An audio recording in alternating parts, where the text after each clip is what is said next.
इसमें क्या होता है कि ज़मीन से पनपने वाली फफूंदा है, और यदि आप दलहनी फसलों को पर्टिकुलरली ये उकटा रोग एक्रॉस दलहनी फसलों में ऑलमोस्ट एक ही तरह का वो आता है, फ्यूजेरियम ऑक्सीस्पोरम कहते हैं। चने में साइसराई, तो ऐसे अलग अलग है। पर ये उकटा रोग यदि फसल चक्र नहीं अपनाते हैं और एक ही जगह धान सोयाबीन, इसी तरह आपने धान और चना या फिर धान और मसूर कंटिन्यूसली साल दर साल लेते हैं, तो इसकी जो कीटाणु है, ये फफूंदा है, फंगस जो है ज़मीन में, उसकी लोड बढ़ जाती है। इतनी बढ़ जाती है कि आप चने में डालते हो, इसमें एक अर्ली विल्टिंग करके आता है, 25 दिन के अंदर आता है। तो ये क्या करता है, फफूंदा जाके तन में एट द स्टेम, जहाँ सॉइल और बाहर की क्षेत्र है, वहाँ पूरा अपने को जमा देता है। इससे पानी नहीं ले पाती है या खाद्यान्न नहीं ले पाती है। इससे पहले ये मुंडी नीचे कर देती है और सूख जाता है। इतना कि ऑलमोस्ट 80 to 90% लॉस हो जाता है, और इसका कोई उपचार भी नहीं है। उकठा का कोई उपचार नहीं है ऐसे यदि पनप गई तो। अच्छा। इसका उपचार एक ही है, जैसे मैंने बोला,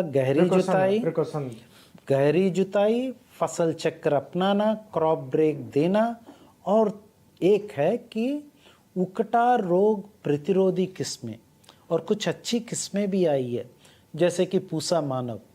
ये मार्कर असिस्टेड ब्रीडिंग वैरायटी है, दुनिया में पहली बार रिलीज हुई है अपनी भारतीय कृषि अनुसंधान संस्था में। इसमें जितने भी उकटा रोग के फफूंदा के प्रजातियां हैं, सबको एक ही किस्म में क्रॉसिंग के थ्रू लाए हैं, है ना जी।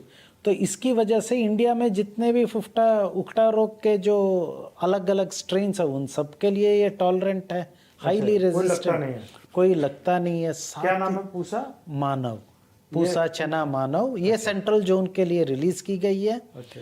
ये अभी एकदम, तो ऐसी कोई वर्ल्ड में कोई प्रजाति नहीं है ऐसी जो सभी रोगों के लिए हो। उकठा के जो अलग अलग प्रकार हैं, हाँ, प्रकार, उन सबके लिए प्रतिरोधक नहीं, ये पहली है। अच्छा। एक के द्वारा संस्तुत है और सेंट्रली रिलीज्ड है। और दूसरा एक आई है कानपुर से, जिसमें दोनों में मैं लकीली इन्वॉल्व हूँ, है ना जी। पूसा समृद्धि करके उनका। अच्छा, तो ये भी है, चने की किस्में हैं।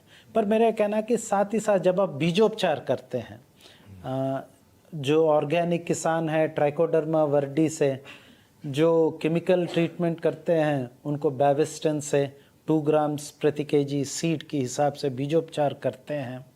गहरी जुताई के बाद बीजोपचार करके आप डालते हैं, तो एटलीस्ट 20-30 दिन तक ये रोग को रोक सकते हैं।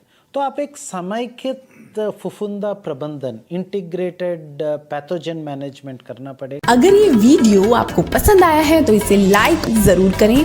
अगर चैनल अभी तक सब्सक्राइब नहीं किया है तो कर लें, और नोटिफिकेशन पाने के लिए बेल आइकन भी दबा दें।